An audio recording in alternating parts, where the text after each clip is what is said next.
Hello everybody, Flick here. It's time for yet another Let's Look At. Today we are taking a look at Salt and Sanctuary. If you haven't played this for yourself, you might still be a little bit familiar with it because I have a series ongoing. However, I was given a code by the developers, so I feel it's my obligation to do a proper look at it. It is still first impressions. I haven't finished recording the game yet. I think I'm like 12 or 14 hours in. Almost 12, 11 and a half, fair enough. But for the purposes of this video, I'm going to jump into a new game, so if you're worried about spoilers, you're just going to see the first opening 20-30 minutes or so at best. So you don't need to worry about it too much. Anyway, this is brought to us by Ska Studios, which is a two-man team. And it's very, very, very, very, very, very heavily inspired by Dark Souls and Bloodborne.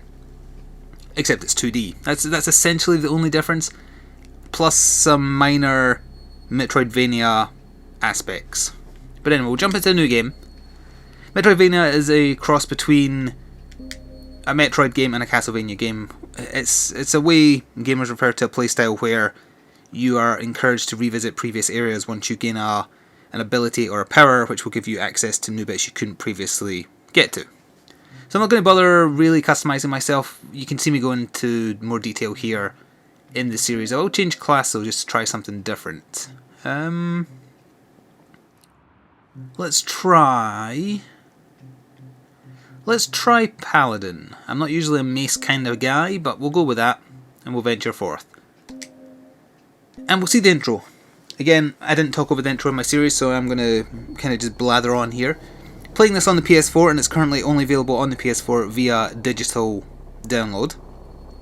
There is plans for a Vita version, which will be cross-buy, but not cross-play, and a PC version at some point down the line. They seem to be doing very well on PS4, so I assume the funds earned from doing this will help bring those other versions out. Whether or not there'll be any changes to those versions come that time, it's hard to say.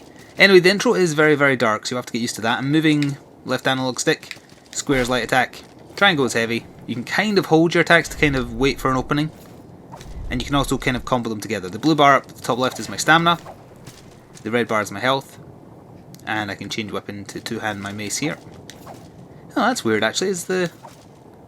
yeah, I think the two-handed mace swing is actually faster than the one-handed. Barely, but, you know, yeah, that is slightly faster. Strange. That one isn't because I held it, but still. And you also have items, but you learn more about that after the intro. L2 is block, R2 is roll, but I'll have fat roll, yeah, because I'm wearing quite heavy armour. I was hoping the Paladin would start with a spell, because I haven't actually tried any spells. Oh, I forgot to pick a particular starting item. Mending Band isn't bad, but I could have had another ring to give me more Salt, which is this game's version of Souls, or Blood Echoes, or whatever else. But it's what you use to level up. But the general gist of the story is you are playing as a sailor who gets washed up on an island after the boat you're on, this boat, is attacked, and the princess you were taking to do an arranged marriage to bring peace between two kingdoms dies or goes missing. I'm not entirely sure. Again, because I haven't finished the game yet. But it's just a framework to get you onto an island where you never truly die. There's big bosses for you to fight, and generally an above average difficulty level, shall we say, compared to the norm, or the expected norm, I guess. It's enjoyable. I do have some issues with it, which I guess we'll get into as we go. But for now, I'll show off a little bit of the combat. There is a counter. If I block and press at the right time, but I didn't there. Actually, maybe you can't block with the shield. No, you can. You totally can. Hang on. Did I check over here before? I don't even remember if you get to keep the... Who's that up there? Oh, I never spotted that before. That's actually the princess. I assume I can't get up there. Yeah, I missed that when I was doing the playthrough. Generally, all the ship's guards die as you get here. Must be careful because I don't actually have a heal. But I'm trying to get the counter to work. Although it doesn't really matter, because you're supposed to die in the intro. Specifically to the boss, although if you kill the boss, you get so much salt that you actually make the first couple of hours of the game too easy on yourself, because you give yourself too many levels. So I would actually encourage you not to defeat... Oh, I actually broke his guard there. I would actually encourage you not to kill the first boss that we're going to run into in a second. It is possible, but you make it too easy for yourself for a while. But unless you're looking to kick the game's ass. But anyway, we'll come out here and we'll die to... Get up there. The Unspeakable Deep, I think it's called, yeah. Big cracking thing. Even through block, he does like full damage, so the way you kill him is through evasion, but it doesn't matter. because I don't want 10,000 salt to give me like 20 levels before the game starts. So now we'll get washed up on the island, and it's in the island that the game takes place. We explore the island, we run into bosses, we get shortcuts, many shortcuts. We collect salt for levels and gold for less important stuff. So by now you've seen 5 minutes of the art style, and that's probably the thing most people would potentially find problematic, the art style. It's the most abrasive thing about the game. There we go, we can kind of see my character up close there. The no-nose frog face thing, it doesn't bother me, but it also isn't exactly visually appealing. The game is also very colourless. A lot of the places are pitch black, and it looks a little bit washed out. If that's something that's entirely off-putting to you, I don't know how much of the game I've seen. I believe I'm about into the last quarter now. It doesn't really get more colourful. If anything, it gets darker. So if that's a no-go for you, if it's just too off-putting, it won't get better.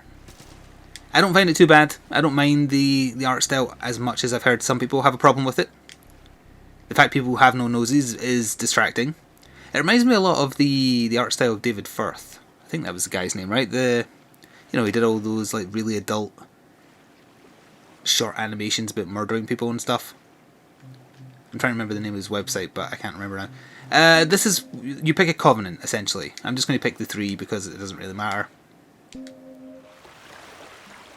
Well, I guess it kind of matters. There's the 3, there's Devera, who is kind of like a healer and all nicey, and then there's the Iron Chair or something like that, which I think is a reference to Game of Thrones, but they're the covenant, if you want to use that word, you pick if you don't have any particular creed that you want to worship. There we go, I countered him. And crushed his skull.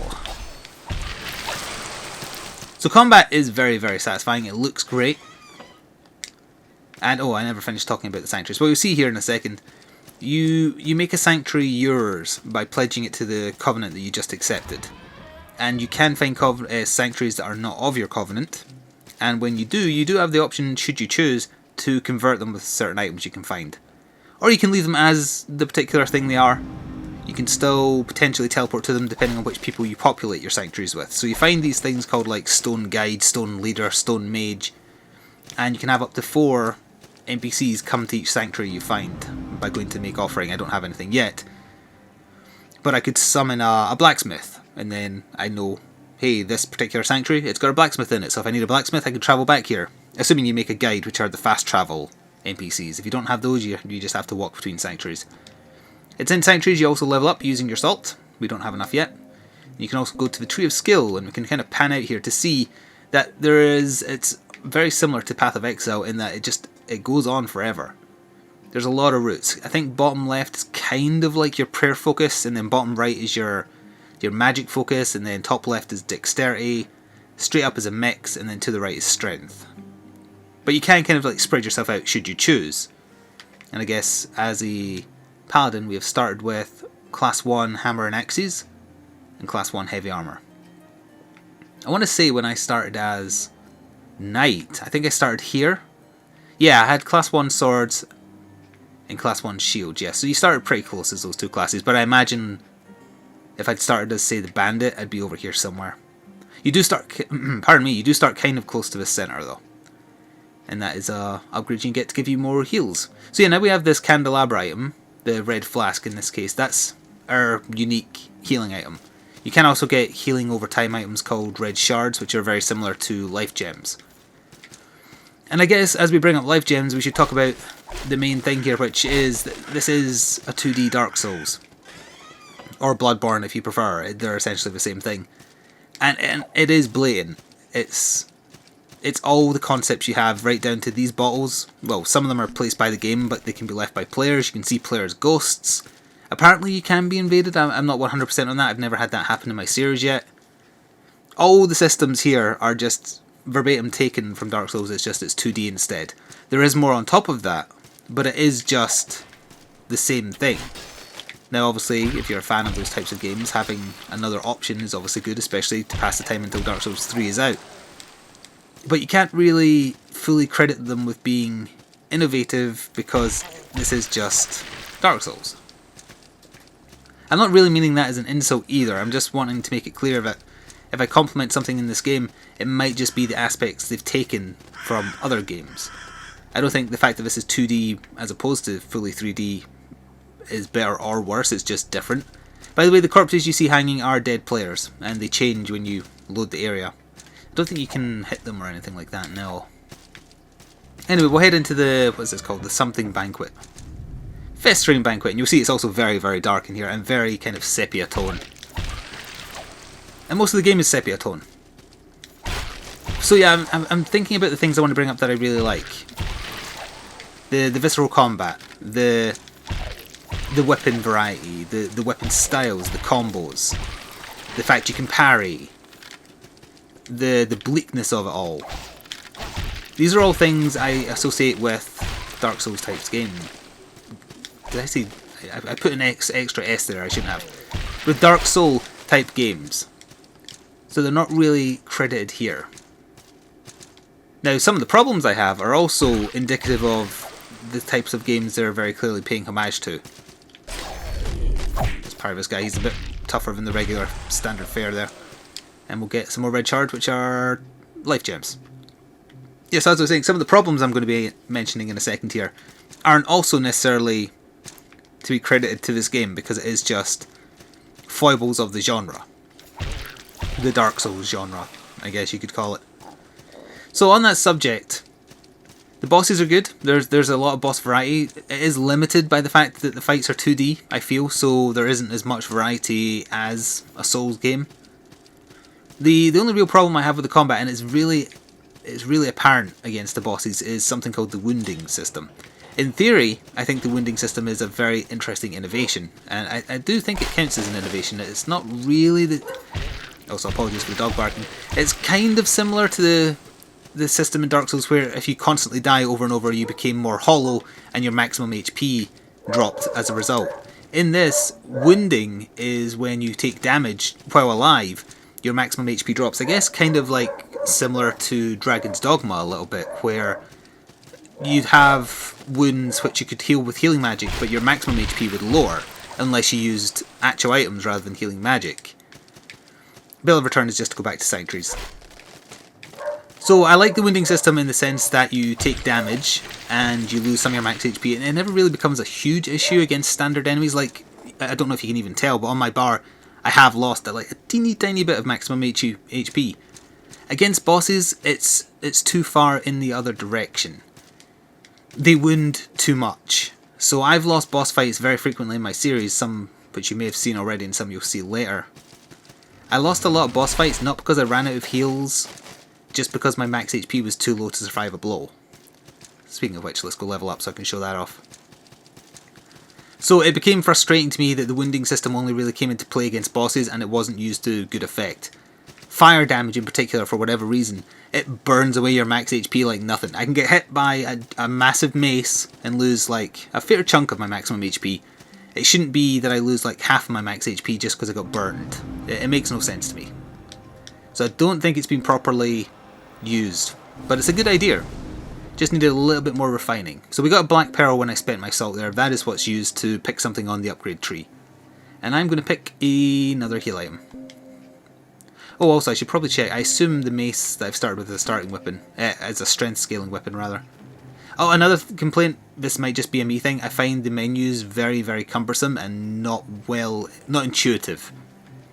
It took me a long time to work out there was all these additional menus hidden within things. Also, sometimes circle doesn't work as a cancel when you're speaking to NPC, like shops for instance, when most of the time it's used as, close menu. Sometimes it's not, for no reason. Anyway, I need to come into here, then I need to check info. It is indeed it's an S scaling strength weapon, very nice. Okay, so I do need more strength, but I bought another heal instead, so we'll just do that. Resting, or dying, and respawning makes enemies respawn. In terms of other general problems, the way dying works, salt is either turned into like a bat type enemy for you to kill and get your salt back, or it's absorbed Bloodborne style into an enemy. And you can go get it back, or if you die on your way back, you lose the salt that was gained. If a boss kills you, you have to chip away a certain percentage of the boss's HP to get your salt back, which I think is a nice touch. Most of the time though, what you really lose when you die other than, you know, you have to backtrack. You lose a bit of gold, and I'm sitting on like 80 grand on my playthrough character. Gold's not used for anything really. The only time I've ever used gold is to buy some crafting materials, and that's it. You use salt to upgrade your gear, you use salt to level up. Gold is not needed. It might as well just all be salt, and then you lose some salt when you die. Or well, you do lose salt, but why put the gold in at all? I guess that's what I'm trying to say. It's irrelevant. So I don't know if they were just desperate to try and do something a little bit different, and that's why they have both. Because, you know, traditionally in Bloodborne and Dark Souls, you just have souls, all the merchants want souls, etc. Gold just seems weird. It isn't required, it isn't needed. Music-wise, I haven't heard much of the music because of the way I have to record console games, but from what I've listened back to in my series, it sounds pretty good. I like the music. The meaty sound effects of the attacks, especially against the zombies when you just crush them, it's real satisfying. I do enjoy the splatting of the counters as well. The zombie noises do get a little bit repetitive, but the zombies quickly become different enemies. Also, we've got the rogue set, but I assume my armour I'm wearing is much better than that, so we won't bother changing. Let's see, there was some other stuff I wanted to bring up. Ah yes, talking about, you know, getting into the mid-late game, not anything specific in regards to spoilers. But the game makes the same mistake a lot of Souls-type games do, including the Dark Souls games themselves, by thinking that scaling difficulty means enemies should just ignore more and more of your attacks. In other words, enemies get more and more poise, I guess, if you want to look at it that way. I believe Bandaged Rings stops us getting wounded as much, yeah, but again, against normal enemies, wounding doesn't really matter. I used a heal over time, it heals much slower than your big heal. But it's okay when you're not in combat with a boss. What was I saying? I totally forgot what I was saying just there. I was concentrating on working out where the first boss was so I could at least show that off. I believe it's over here. Yeah, it's up the top here. Okay, this is where we're going. Oh yes, the infinite poise thing. So where I am in my playthrough right now, the enemies are essentially just harder versions of the zombies, and what's made them harder is that even if I batter the shit out of them for like 5 swings, they just keep on hitting me through it because they now have ridiculous amounts of poise. You expect that against bosses, although it's very annoying against bosses. I don't really expect it against normal enemies, and it's a lazy way of making the game more hard by just making the enemies avoid more and more of your stagger chance, I guess. Journey bottle. That's the thing you use to leave messages for players. So I do have a problem with that because I see it as lazy scaling, but again, that's not really specific to this game. That is just that's a heal spell. It's just a thing Souls types games do because they can't do much else to make it harder. But it does lead to a situation where, well, you're either just going to hit through and then heal afterwards and lose a bit of your max HP, or you're going to hit, roll away, and that gets so tiring, especially if you have to go through the area multiple times. So it's a catch-22 type situation. This isn't a sanctuary, but it will restore your health. So it also acts as a respawn point, and this is a respawn point for the first boss. Speaking of which, I'm going to test out something I didn't test in my playthrough by chucking grenades at the first boss and see if he's weak to explosions. It might be, he might not, I don't know. But yeah, we'll go fight the first boss. One more thing about bosses in general. They seem to force a particular style. I might be wrong about this because I'm playing in a very specific way in my series, but I found that certain bosses you had to be able to block, or certain bosses you had to be able to not fat roll. Like right now I've got fat roll, but if I took off some equipment I'd have normal roll. Some bosses just blocking would not work because they do too much stamina damage. Other bosses where it seems like evasion is the key because they're jumping around a lot or doing a lot of attacks, they've done stupid things like when the boss lands, a shockwave comes out, so therefore you can't avoid being hurt and you get sent flying. One boss in particular just frustrated me to no end because it seemed like evasion was the key. You'd roll through their attack, but then, independent of their attack, a shockwave would come out where they land, do almost as much damage as a hit to you, and send you flying to force you to try and get back in close. It's just artificial crap like that that kind of got on my nerves at times. And it's unfortunate that it did. But I have kept on playing it, so although I'm probably sounding a little bit more negative than I am intending, there are some stuff that I just didn't like, which is a shame.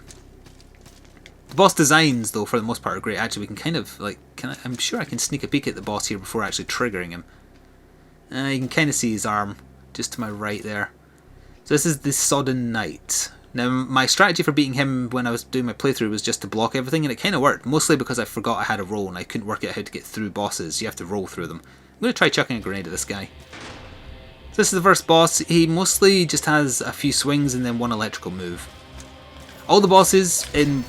Oh, yeah, okay, that kind of worked. In Bloodborne style, they kind of have a form change. Oh, so that grenade didn't do bad, did it? Ah, that's alright. Yeah, around about half HP or 1/3 HP, the bosses will change. That's damaging him even when he's not near it, isn't it? Yeah, it is. They'll change form somehow. This guy, he'll start adding sword swings into his electric attacks. That's how he changes. So although I have Fat Roll, I can still roll behind him. I'm actually finding this a lot easier, I guess, because I've fought harder bosses than this now. He will change form though. Next time he does electric, you'll see him extend his combo. Yeah, he does slashes. Oh, I only thought he did one. He did more than one. Yep. This is another problem with bosses as well. They send you flying and you can kind of get stuck. There was one boss in particular I found where, because you don't have any iframes when you stand up, he had me stuck in an infinite combo. And that does seem like an oversight. Got to keep in mind this game was made by 2 people as well, so maybe I'm putting too much pressure on them being better. But another thing, you can counter, or parry I guess, with two-handed weapons.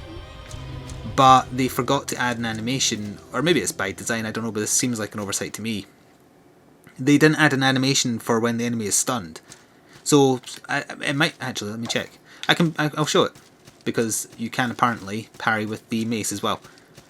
So I have a scythe that I'm using in my main character, and you can parry with the scythe, and the enemy gets stunned, and the circle button prompt appears above their head, which implies to me, press circle, and you'll do a big hit like you can when you parry someone when you're using a one-handed weapon. Now, what happens when you're using a two-handed weapon... there's a dog out there. I need a guy by himself. Oh, this will do. See the button press? Oh. Oh, okay, it must just be a glitch. Ha! If you do that with a scythe, you do not get the animation, you just do a normal attack, and without fail, the enemy will always attack you as you do it. And I guess it's a glitch, because the mace is fine. That worked as intended. Alright, good to know. So there is oversights like that then.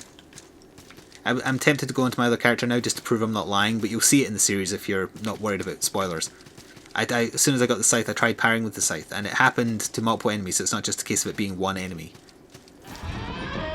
Anyway, we got that key for killing the boss. I don't want to show off too much more though, but there's a guy out here you can talk to. I won't do that for the purposes of not spoiling anything. I'll go back and level up, show you some more of the skill tree, and that'll probably do it.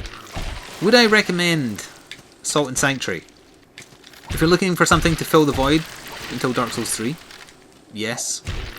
In general, if you're into Souls type games and don't mind if they aren't fully implemented properly, yeah. If you find the art style abrasive, no. If you get frustrated by poor balance and fairly bad design choices in relation to how some of the fighting mechanics work, then no. I forgot to go over the price though. It's $17.99 in American dollars, which is very fair. They've priced it right in my mind. Assuming, again, if you're listening to this long after the fact and it's now out on PC, assuming the PC version has a similar price range to the PS4 version. It's good. It's just, it could have been better. And maybe it will get made better, who knows. Let's summon a blacksmith and a merchant.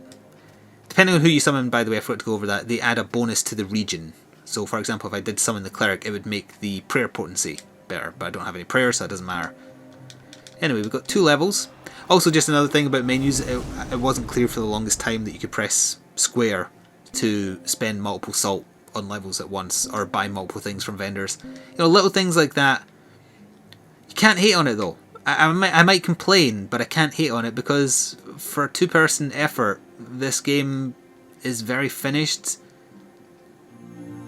It's got a lot of stuff I like. It's just a shame there's so many things that kind of just got on my nerves a little bit. I'm still going to play it through to completion, I think. And it's okay. I give it a solid okay. I think I've clearly stated the things that I have problems with. But do keep in mind, despite the problems I have with it, I'm still playing it. And I do still recommend it, outside of whether you just can't get past the art style or the other little niggles I've had with it. A few of my friends are playing this as well. They're already into New Game Plus and whatnot, so they enjoy it.